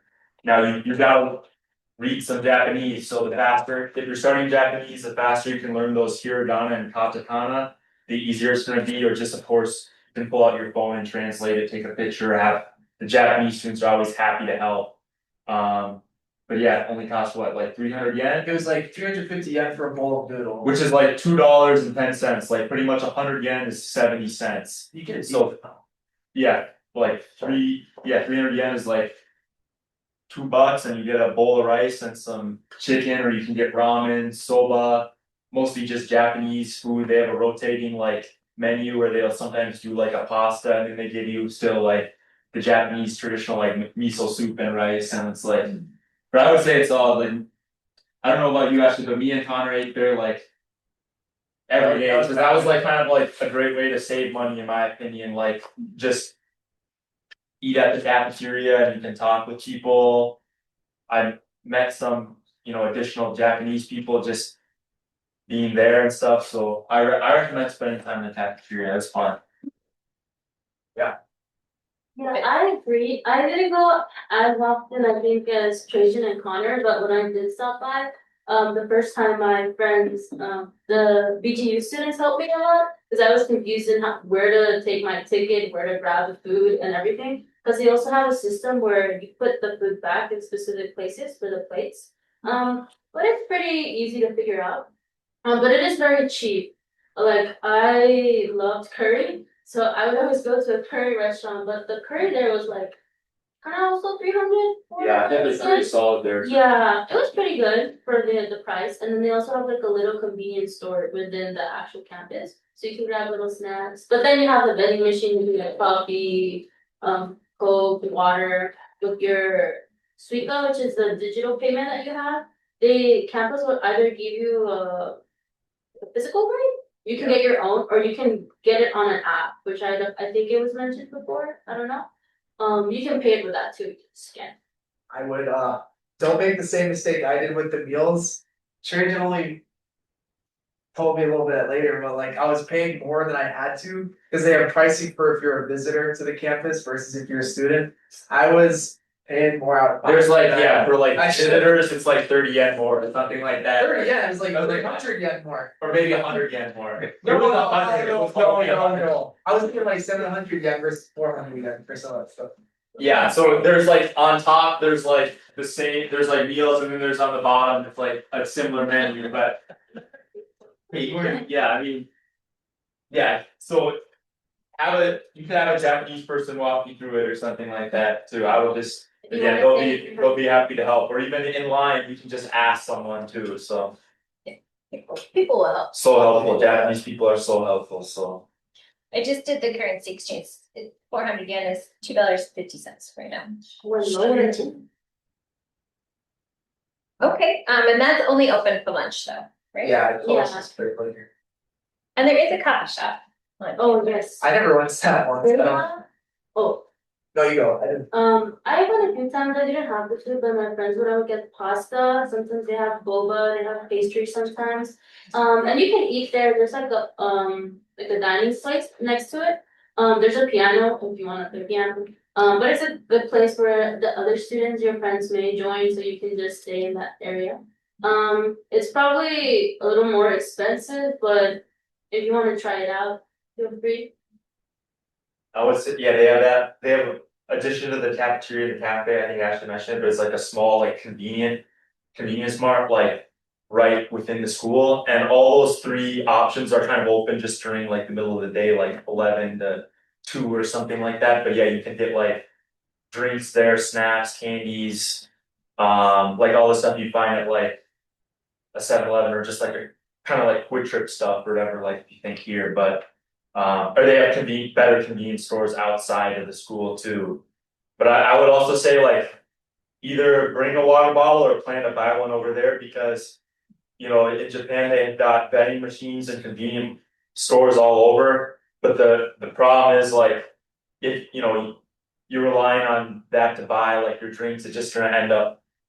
Adding up over the semester, a lot of money, so I would say bring a water bottle or just buy one. Cause it's easy to just get. I don't know, make your own coffee or something, cause I would say that. I could have saved more money if I like, you know, I don't know. I was like buy the vending machine like coffees or something, but. Adding on to what Trey just said, definitely, I didn't have one, but I suggest having a water bottle because it's very hot and humid during the first few months. You will be regretful if you have to keep buying a water bottle each time, because you have to go out of your way to go there, it's very warm, and then it'll pile up as time goes, and then. Similar to here, BGU has like the places where you can refill your water bottle, so that's pretty nice too. Yeah, I'd say do that BGU because there's not a lot of public Wi-Fi. Yeah, we're at BGU. So this is the map of campus and it has sort of. I'll be setting this up in a way.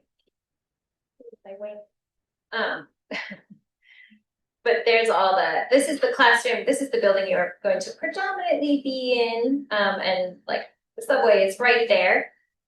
It's a pretty condensed campus, right? Yeah. It's not very large. It mostly, like most things in Tokyo, it goes up rather than out. So, except for Tokyo University, which has lovely walking trails and things like that, because it is massive. It's beautiful. And you're right close. This is a quick little walk, like how long from the dorms to here?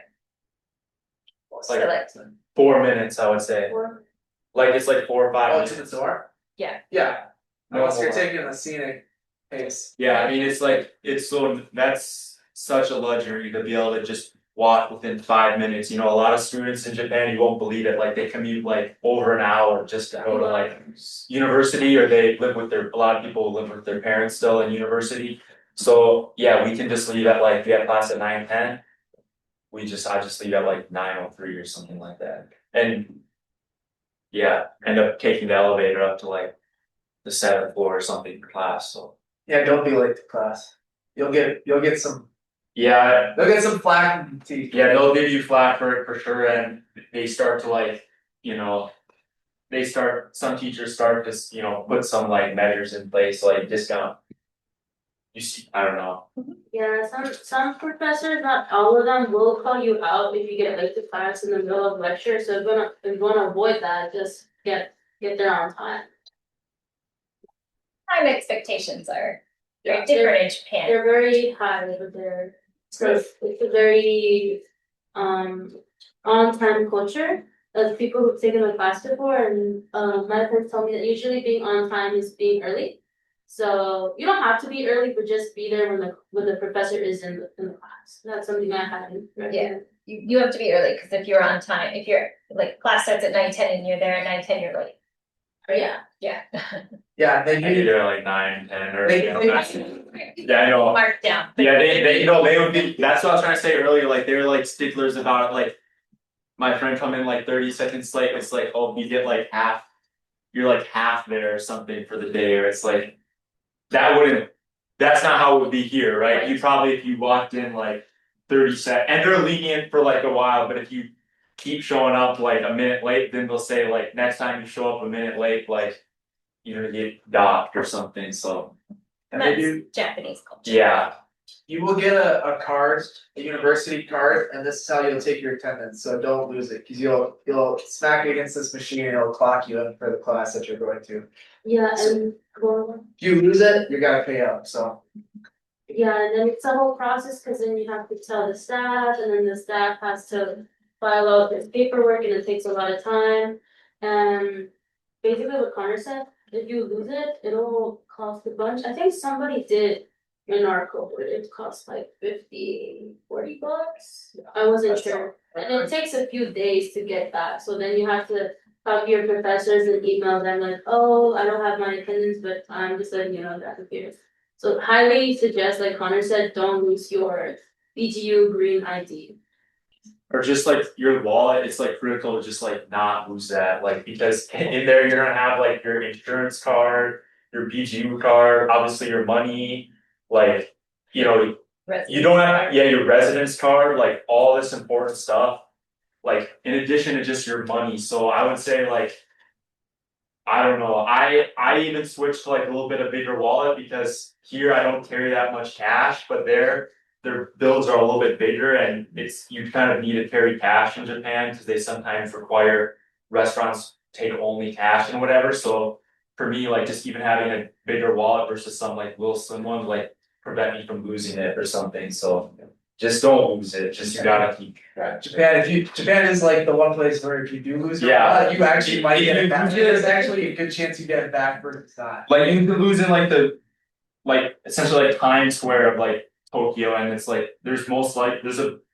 Better chance than not that you'll find it, cause people like turn it in, it's just like, I don't know. It's kind of cocky, but I'd say there's a guaranteed chance you get your wallet back once. Yeah, it's insane. Oh, can I mention something quickly? Yeah. About like wallet wise, when you have your like transportation card where you have your money. Me personally, I suggest don't load it with a lot of money unless you're going somewhere specifically. Cause I don't think it'll happen, but it has happened to some of my friends, both in this cohort and the international students and some of the Japanese students. They will fill it up with like 72,000 yen and they will lose it. So all that money is gone. So I suggest be mindful of that, or just like Trajan said, just don't lose your wallet. But sometimes, things happen. But I highly recommend don't just like fill it up with a lot of money unless you're going very, very far. Good advice, right? I mean, Place there. that's good advice for sure. Especially, but the only problem is sometimes like, if you're in a rush to get someplace, it does take a little bit of time to refill it up. I like the mobile version of that, like the payment system, because it's really easy to load, like if on your Apple Wallet, you put like your debit card on there too. I can just add like 5,000 yen and like double click and it reads my face and it puts 5,000 yen on there automatically. You should probably use that. Does everyone here have Apple or anybody not have Apple? Yeah, that's why I said it for my case, because the people with the Apple yeah. phone have that way easier. You can live like Trajan said, you can put in money and it's your own money, you can keep track of it, but if you don't, you're gonna have to rely on the physical card, which I did because I had one that was mine from a previous abroad that I did. So just be mindful of that. It depends on your own financial situation. But definitely the better version is the digital, but you can manage with either one. If you have Apple, definitely, yeah, should we explain that later, Connor? We could just go right now. This is gonna be your cream and butter for your entire time here in Japan, so like. Go into your wallet app and there'll be a transit like section, and you can get Suica, Passmo, whichever one. You fancy. It's like it's not a credit card or like a debit card, but it's like an online payment app kind of card. Again, actually, like you can buy a physical version, or you can put it on your Apple Wallet, which is probably now the more common version. It's just people have Apple, but if you don't, maybe take the physical one. But Sweet is the one we use at least. And it's like unbelievable, not just transport, you can use it at vending machines, restaurants.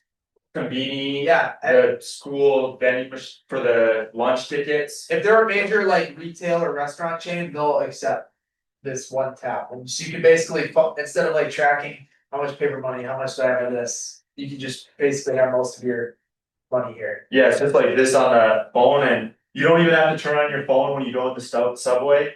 I would just keep it loaded up and you just walk right through the gate and you just tap it. Like you don't have to turn on your phone and just automatically, I don't know, recognize this. It's pretty sweet, obviously. The card's not bad either though, so You can use it. you can use it. Card Set app. it up to And just, ATMs. you will have to go and manually load it. stuff too. Yeah. Yeah. But You to can manually load it. load it, if your faculty advisor or the staff will let you know how to do it, but they have this section within the train station where you can put in the yen, how much they have it in English too, or any other language if you're more comfortable with that. You can just put the amount of money you want to put in it, but be mindful, like Trajan said, if you guys are rushing somewhere, put more money in, like 20,000 yen is fine, 30,000 even, but yeah, and then I definitely suggest if you have the Apple phone, do the Suica, because it's like it's the card that is the most commonly used based on when I talk to people. Because I have an older card, it's called an Ikoka,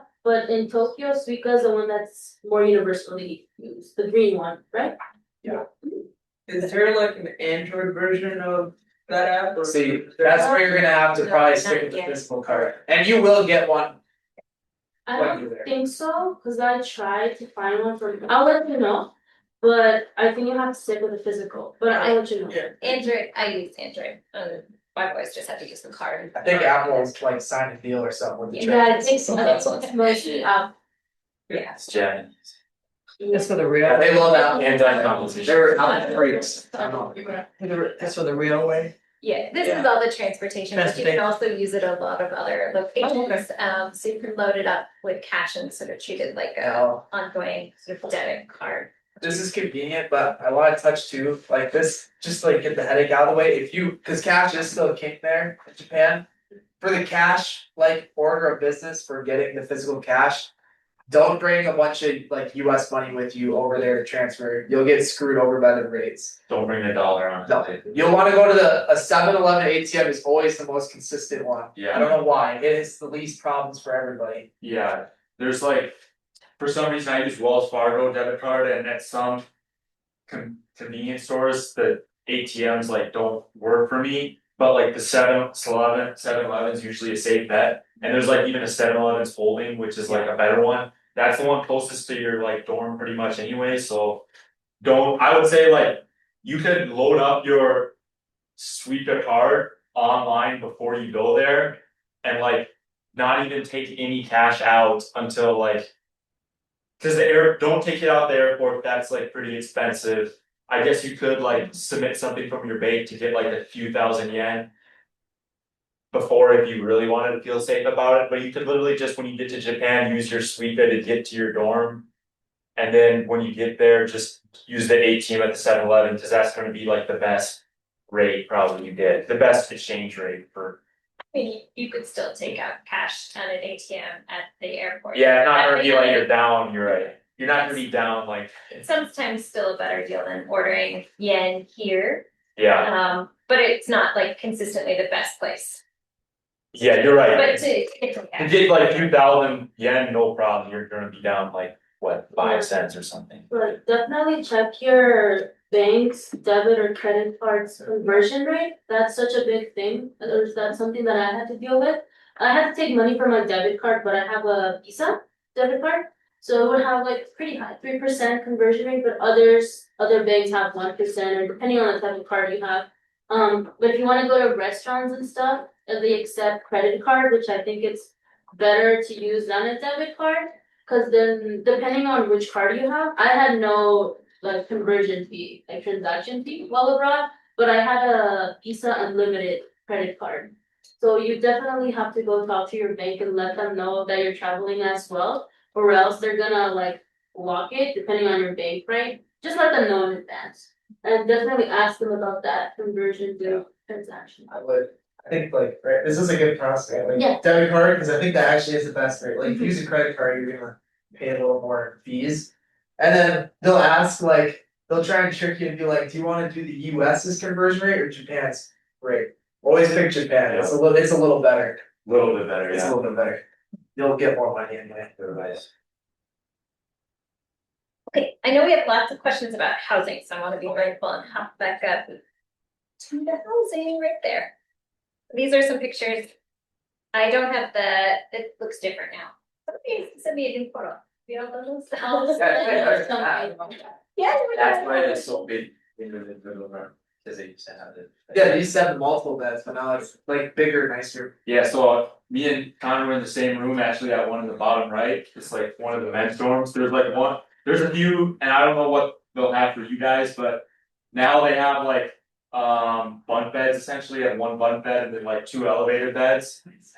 And they've got like curtains and stuff, so. You know, it is kinda like. They do put like 3 or 4 people in one room, so that's a little bit much, but they've done stuff to like. Kind of make it, give you a little bit more privacy, like the curtains and stuff, so I'd say it worked great, like me. Connor and our other 2 buddies, like we're all great. I Yeah, feel 4 like. people wasn't cramped at all. No, it wasn't cramped, cause it's like a fairly big room, the only thing is like. There's 2 study desks. Yeah, there was 2 study desks and like 3 closets. Usually somebody was out, you know what I mean? Like Yeah. somebody's always doing something, so it's not like. Yeah, And we were the minority case. Everybody else was like 3 or 2, so. yeah, I would say, yeah, it worked great for us, Yeah. like, And I don't know exactly. There's a women's dorm as well. Yeah. Question, are the women gonna be in the annex or in the other one? It'll depend a little bit on what the international student gender breakdown is as well. So it depends on what our gender groupings are. Last year you are all in the annex, but one. The previous year, I think we had 4 women, and 11 men, and women were in the women's dorm and the men were in the annex, like literally right across. It's like 5 steps, not even, over to the other dorm. The women's dorm is a little bit different.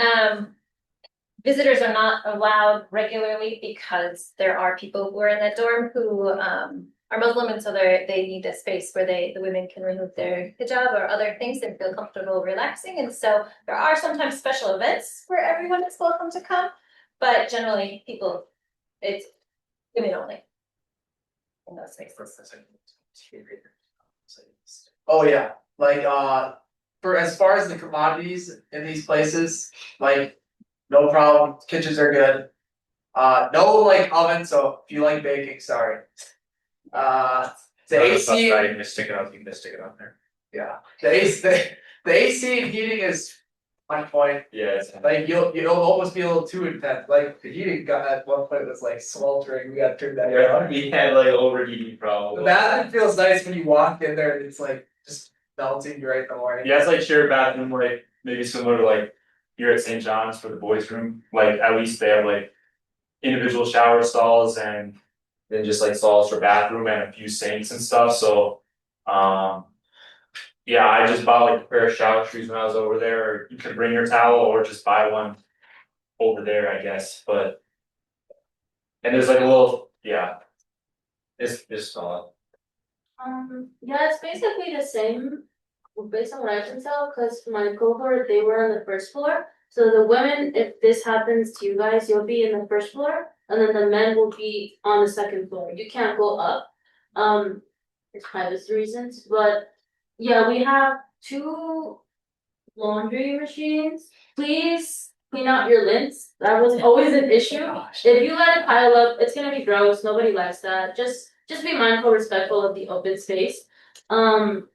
definitely, you can buy your laundry detergent at Don Quixote, the place that you talk about. It can be pretty cheap. Be mindful of how much you put in the dryer, cause there's only so much you can put in it. Talk to the faculty member, Kana-san, she'll let you know. But if you put too much on it, it won't. It's not as powerful as the ones in the U.S. So it'll take way longer to dry. So if you, let's say for example, you wanna wash your futon for some reason, you can do that by hand, but then you have to like put it outside to dry because it's too big. Yeah, for the women, we also had the bunk beds. It's pretty big space, so I don't think there's an issue with that. Definitely the public space for like where like the kitchen was. Yeah. It's a very lively space, so just be mindful of keeping it clean too. Had some issues with that, but they have 2 fridges. You feel free to use them as you want. Label your stuff, or else some people may take it getting confused, or it'll go bad. So put like your name on it with a marker or a Sharpie. With the 2 kitchens in use when you were there? Yeah, the one, It's a whole long kitchen. one upstairs is the hall, kitchen, just, but yeah, the one downstairs is bigger, and there's a big fridge. Yeah. The one, I don't know about the one upstairs, but I assume like when people got more comfortable with each other, they used the one downstairs more. Like they said, it's bigger. So there's 2 fridges, there's a stove, there's 2 microwaves, right? Yeah. And then there's a toaster. Sometimes you'll have to clean it, but usually not. And then there's that living room area where sometimes some of the Japanese students may come. But overall, they usually provide you with the facilities to like clean your stuff. The cleaning supplies? If we usually cooperated in buying the dish soap, cause it would be used so often, cause a lot of people are living there, so just communicate with, your roommates or everybody in the dorm, like, oh, I'll buy it this week, you'll buy it that week, it's not that expensive, like, how much was it? I don't remember, like, 250 yen, so. Yeah, I would say we could have even like, I would recommend buying like more of that stuff to have on hand, like even this stuff to scrub dishes or like Yeah. paper towels. I feel like we were like, yeah, underdone on Buying that it. stuff, I'm not gonna lie, so I would say like, in regard to the kitchen. It's like, cooking is a way to save money over there. It also, could be difficult because if everyone wants to cook. There's only limited space and stuff, and so just I would say, and that's like one thing, maybe more than anything that could like cause some, I don't know, disagreement or whatever, because make sure to just clean your dishes after you do it, or however you guys decide. I would say, work together and communicate of how you're gonna deal with that. And especially like the fridge, what you put in the fridge, you gotta be like careful about that, because at the end when you have to clean the fridge, it's like the worst thing you'll ever have to do in your entire life. It's like a horror if people just leave stuff in there. So like, be careful like what you buy. Like, you don't need to buy like a stockpile of stuff and then just like leave it in there. I would say just like, you're gonna thank yourself at the end. But otherwise you can just, going out to eat isn't that expensive either, so. Loving all this lived experience wisdom. Yeah. I think we're doing something kind of selling. Yeah, it was like, that, no, seriously, take care of the fridge, like. Cause there's 2 big fridges, it's like honestly, it would be better if we like got rid of one of those, so we don't feel like we could like store all that stuff. Cause it was like 2 full fridges of food, it's like, it's only one semester, I feel like. You could get away with that, with like, just buy Willard Reed's at one time and then put. Yeah, we went a little overboard. A lot of people in our cohort were cooking a lot, so Yeah. they may estimate it a bit much, but it should be fun. What I do wanna say about like going with the cleaning, at the end of the semester, just make sure you know where you're putting your trash, cause if it's not correct, they're gonna make you reorganize everything based on like burnable and non-burnable plastic, non-plastic, they'll teach you. Just be mindful of it, specifically near the end, well, all the time, but near the end. Cause or else, I felt bad, but some of the staff had to like reorganize our trash and put it in the proper place, cause they have the specific system in Japan where throw trash in specific categories. So just be mindful of that, because it'll save you time, it'll save the staff time, and then you'll just have more free time to be with your friends for those last times, because I'm pretty sure you'll make friends with the other international students too, they're really nice. We can maybe talk about excursions a little bit later, but I also want to catch what you're doing up here. I want to know like what kind of weather they should prepare for at the beginning and what kind of coat they might need at the end, like those kinds of things. Like what's that weather change in terms of packing and things? Okay, as someone who is from Houston, Texas, it's very, very, very, very humid in Japan when you're gonna be there.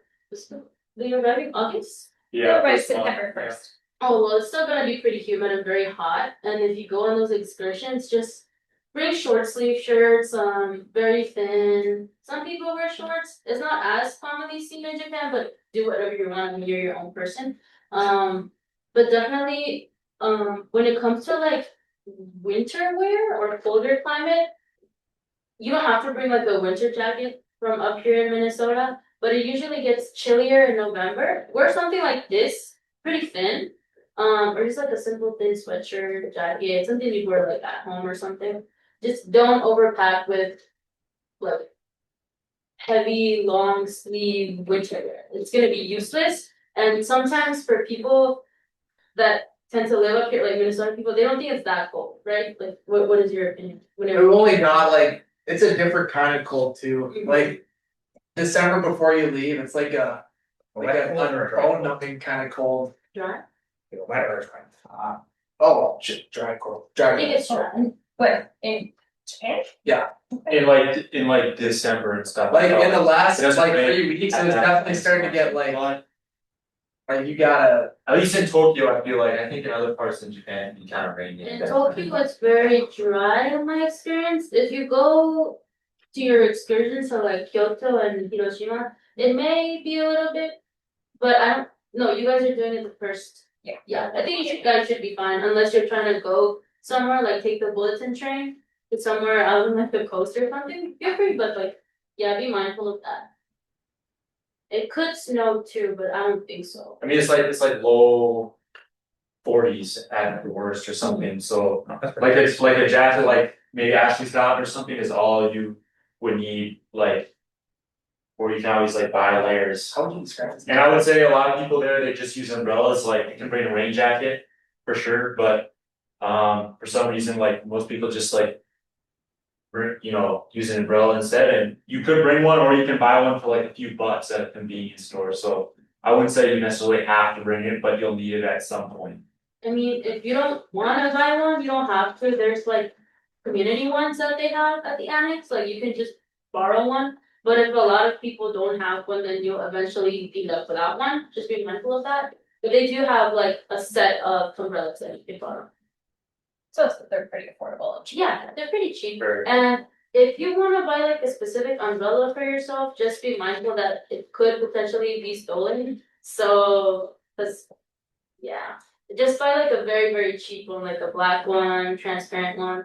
How would it get stolen? It's cause crime rate is not very high there, but people are always, well, I think, on my assumption, I'm not sure based on what I've told people are in a rush. So if it looks the same as the one that you have, cause like the transparent ones, the white ones, or the black ones, somebody may take it and think it's theirs.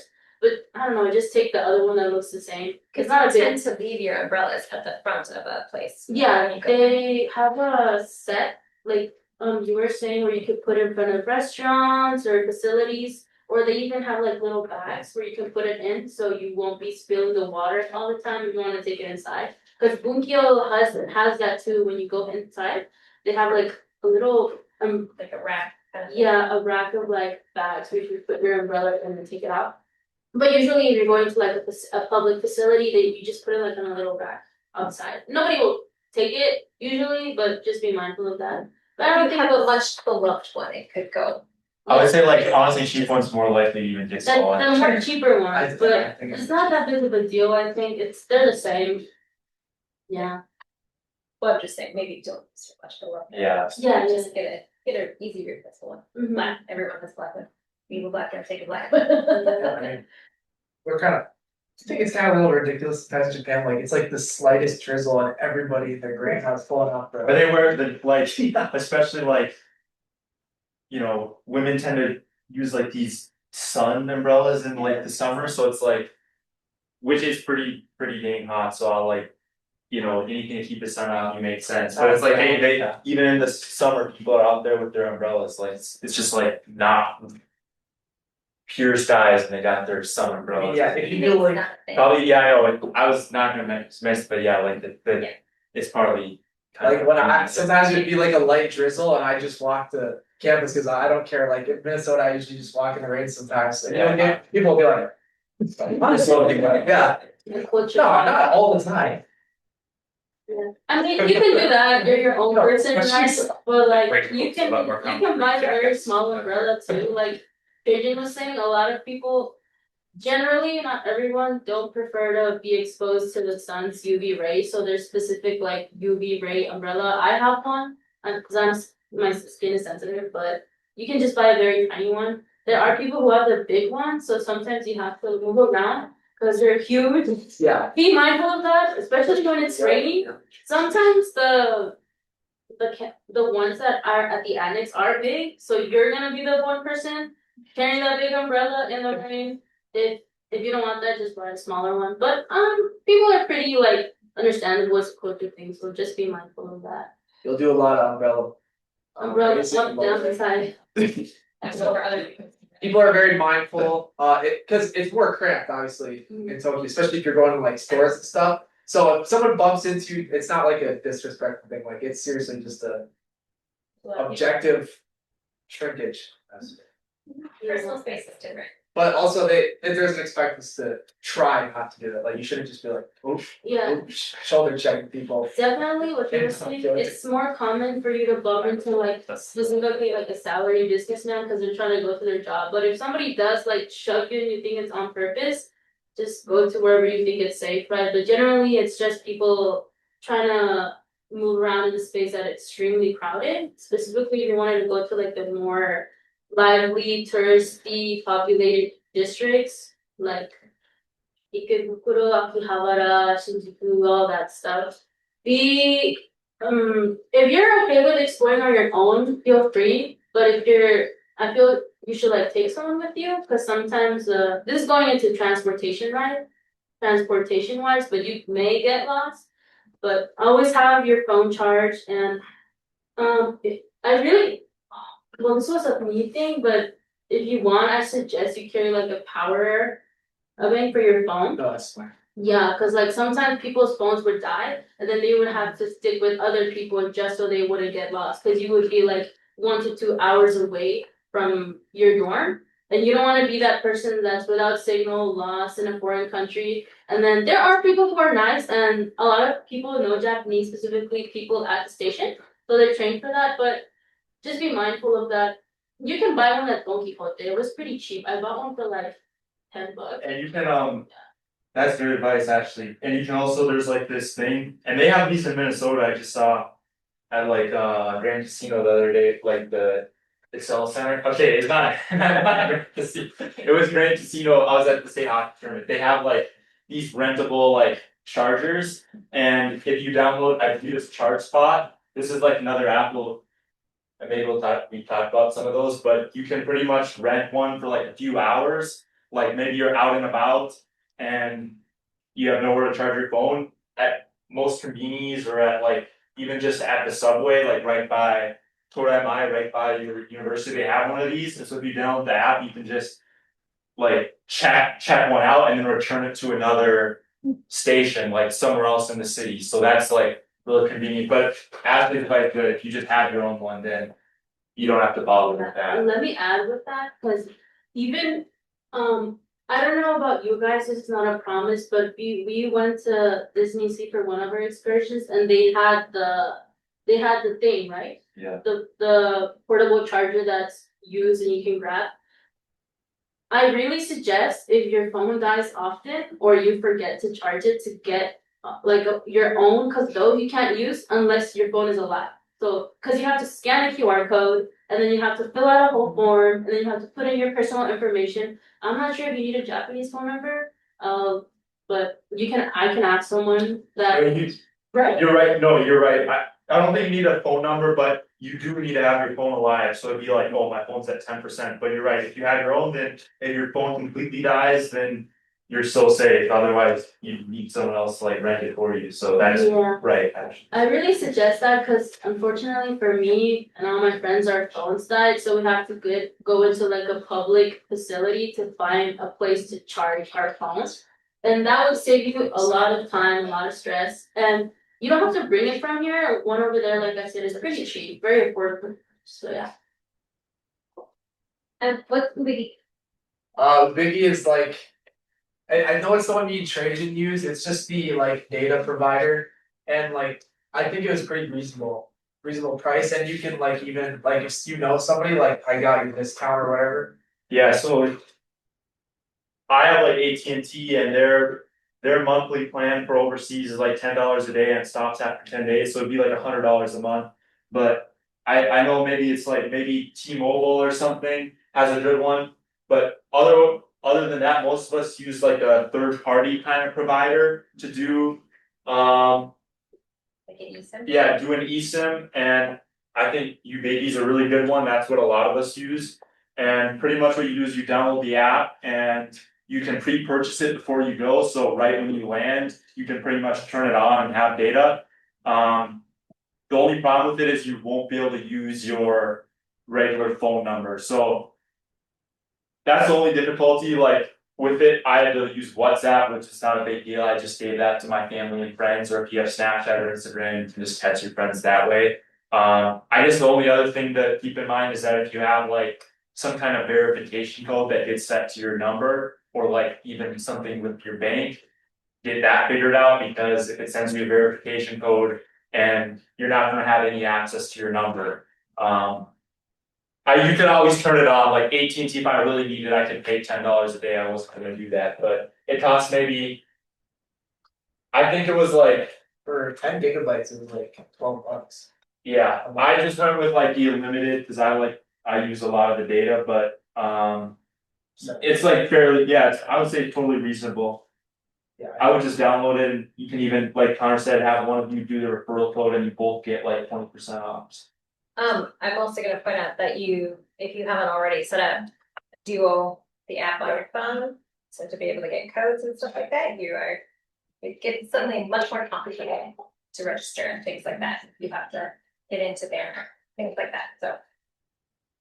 Duo, it's important to have set up so that you can access all of those pieces. I just have the apps now. Wait, can I add on to that quickly? Vicky, did you have to have your phone unlocked?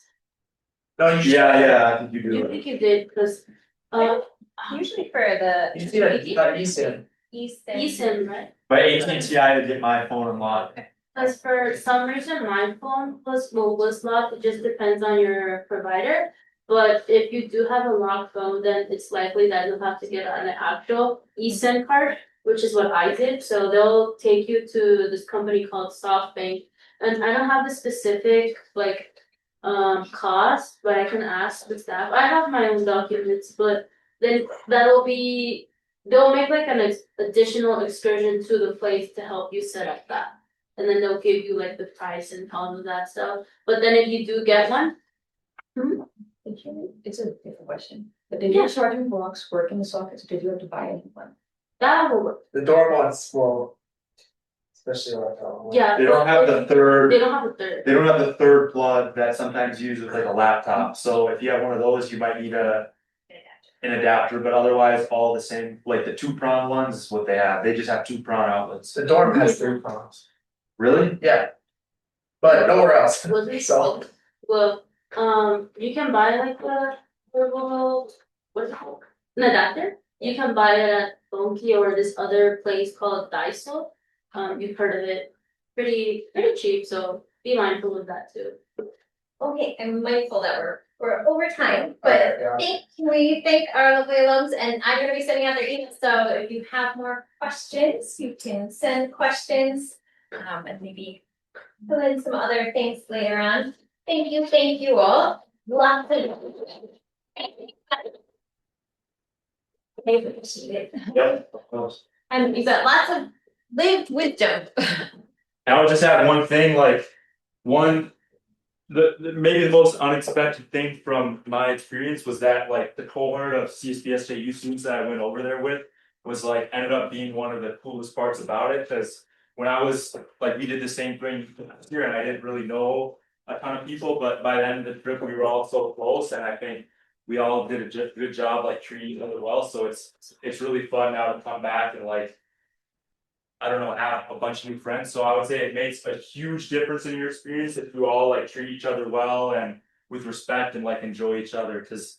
You're gonna be like pretty much stuck together in like the same building and classes for like all day, so.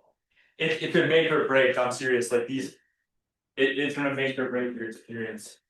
Thank you so much for coming. Sorry, it'll just be real quick. It's over there in the front. If you guys want to attend additional events like a panel or like expo or something, or like very specific to like science, anime or whatever, contact me or Connor, because you have to buy the ticket in at 7-Eleven with a Japanese phone. But if you want to know more about it, contact us. Thank you. And the TSI will help with that. Yeah. Go for it. Well, you can come up to them. If you think I'm gonna take a picture, I will add this to the follow-up email. All of this will be. Good idea. Yeah. What do you do about registration? It happens the same way it happens here in Kansas City, but you wake up with no. No, I know, we do for registration. This is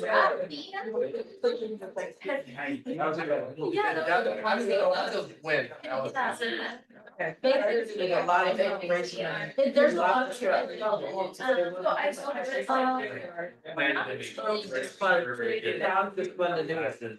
I feel like they're pretty, they had a lot of plans About Thanksgiving. people sign up to things like cut stuff, cook their So for me, it was an enjoyable. ask people what time. That was like. It was fun. Right, design list was good, right? Design was That's awesome. all there now. I should have gone to the whole thing. I know, but I'd rather just stay.